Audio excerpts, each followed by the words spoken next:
بسم اللہ الرحمن الرحیم۔ آج ہم بات کریں گے ذکر پر، یعنی اللہ تعالیٰ کا ذکر کرنا۔ ذکر سے مراد اللہ تعالیٰ کو یاد کرنا ہے۔ قرآن مجید میں اکثر مقامات پر ذکر الہی کی تلقین کی گئی ہے۔ سورہ احزاب میں اللہ تعالیٰ کا ارشاد ہے، یا ایھا الذین آمنوا اذکروا اللہ ذکراً کثیرا، اے ایمان والو اللہ کو بہت کثرت سے یاد کرو۔ یعنی اللہ تعالیٰ قرآن پاک میں ایمان والوں کو تاکید کر رہے ہیں کہ اللہ کو بہت زیادہ یاد کرو، کثرت سے یاد کرو۔ صحیح بخاری کی حدیث ہے، حضور صلی اللہ علیہ وآلہ وسلم نے ارشاد فرمایا، جو شخص اللہ کو یاد کرتا ہے اس کی مثال زندہ جیسی ہے، اور جو شخص اللہ کو یاد نہیں کرتا اس کی مثال مردہ جیسی ہے۔ تو ذکر کو زندگی سے تشبیہ دی گئی ہے، یعنی جس طرح انسان زندگی کے ساتھ خوبصورت ہوتا ہے، یعنی اس کا ظاہر خوبصورت ہوتا ہے جب وہ زندہ ہوتا ہے، اور جب مر جاتا ہے تو آپ دیکھیں میت کیسی لگتی ہے۔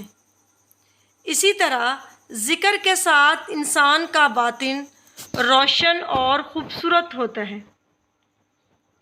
ذکر یعنی اللہ کو یاد کرنے کی کئی اقسام ہیں، کئی طریقے ہیں، کئی طریقوں سے ہم اللہ تعالیٰ کو یاد کر سکتے ہیں۔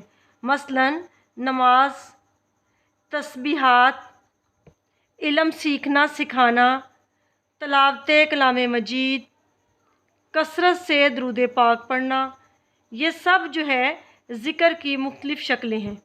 یعنی اس وقت ہم ذکر کر رہے ہوتے ہیں جب ہم تسبیحات کرتے ہیں، یا علم سیکھتے ہیں، یا سکھاتے ہیں، یا قرآن پاک پڑھتے ہیں۔ اسی طرح دوسروں کو امر بالمعروف کرنا اور نہی عن المنکر کرنا، یہ بھی ذکر میں شامل ہے۔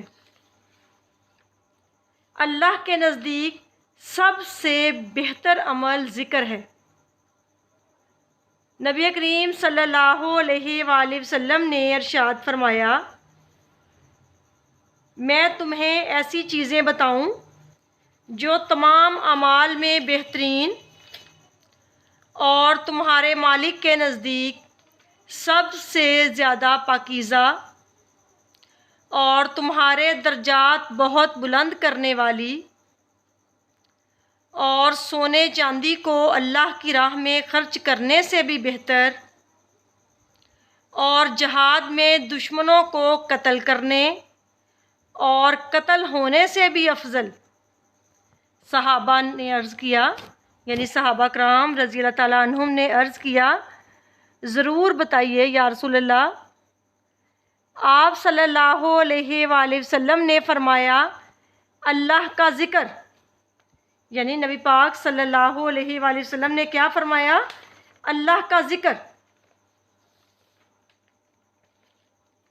ہاں آپ نماز پڑھ رہے ہیں، ہاں تسبیحات کر رہے ہیں، کھڑے بیٹھے لیٹے اللہ کو یاد کرتے رہیں۔ جس شکل میں بھی آپ اللہ کو یاد کرتے ہیں اس کی بہت فضیلت ہے، بہت ہی یہ ذکر افضل عمل ہے۔ اس کے برعکس کیا ہوتا ہے؟ اللہ سے غافل ہو جانا، بھول جانا۔ یہ عموماً کب ہوتا ہے؟ جب ہم دنیا میں خوب محو ہو جاتے ہیں۔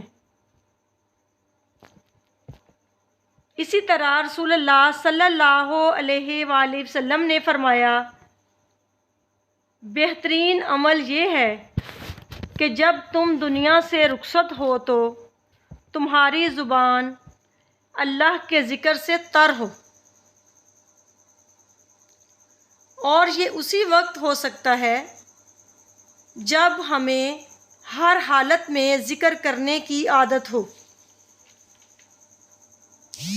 ذکر جو ہی چھوٹے تو ہمیں کمی محسوس ہو کہ کچھ رہ گیا ہے، کچھ میرے ہاتھ سے نکل گیا ہے، میرے پاس کچھ کمی سی ہے، وہ خلا، وہ خالی پن فوراً محسوس کر لیں ہم۔ ذکر کرنے والے سب سے آگے آگے ہوں گے۔ حضور صلی اللہ علیہ وآلہ وسلم نے معراج کے موقع پر حضرت ابراہیم علیہ السلام سے ملاقات کی۔ حضرت ابراہیم علیہ السلام نے آپ صلی اللہ علیہ وآلہ وسلم سے فرمایا، میری طرف سے امت کو سلام کہیں اور یہ پیغام دیں کہ جنت کی مٹی پاکیزہ اور پانی شیریں ہے، یہ زمین بے سبزہ ہے، اس میں سبحان اللہ، الحمدللہ، لا الہ الا اللہ اور اللہ اکبر کے پڑھنے سے سبزہ اگتا ہے۔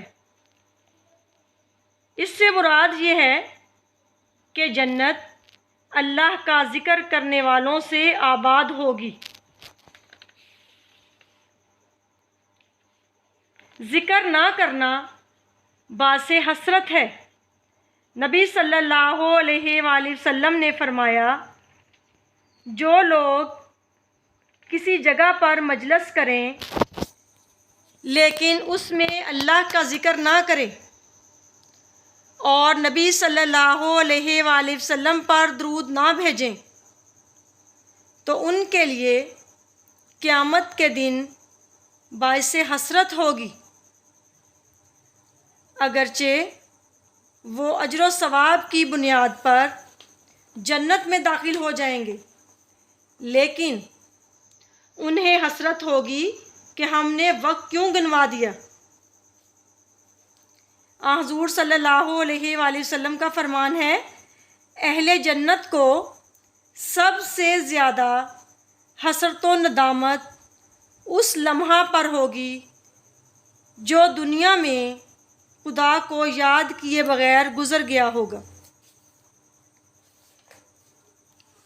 صحیح بخاری کی حدیث ہے، جب فرشتے مجالس ذکر سے اٹھتے ہیں تو اللہ تعالیٰ فرماتے ہیں، اے میرے فرشتوں، تم کہاں گئے تھے؟ حالانکہ وہ خوب جانتا ہے۔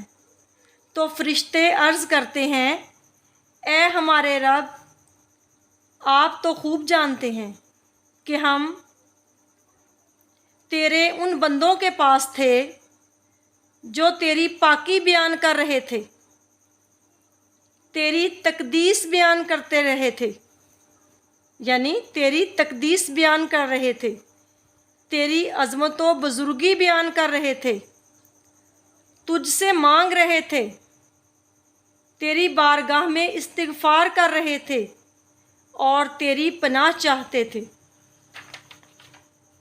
تو اللہ تعالیٰ دریافت فرماتا ہے، اے میرے فرشتوں، وہ کیا چیز طلب کر رہے تھے اور کس چیز سے پناہ مانگ رہے تھے؟